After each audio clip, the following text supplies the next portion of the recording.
This TikTok page is going completely viral right now. They're posting videos of realistic movie sets, and these clips are getting massive attention. We're talking millions of views, with some hitting over 100 million. The videos show scenes of abandoned places or famous movie sets. I'm going to show you exactly how to make these using ChatGPT. First, go to the Explore page in ChatGPT and search for the GPT model called Abandoned Movie Scenes. Click Start Chat and simply type in the name of a movie.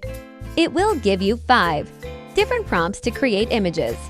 Because these videos start with generated images, pick one of the prompts ChatGPT creates and hit copy. Next, head over to OpenArt and click on Image. From there, go to Create Image. Switch the model to Nano Banana Pro and paste in your prompt.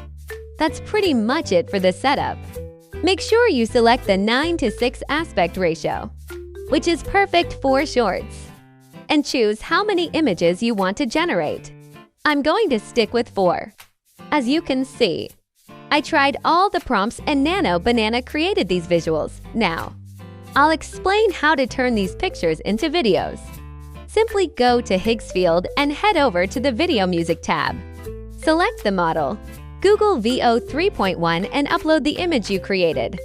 Now paste in this prompt and click on Generate. You will get videos like this. You'll find all the links and tools I used in this video on accessories.com. Don't forget to like and subscribe.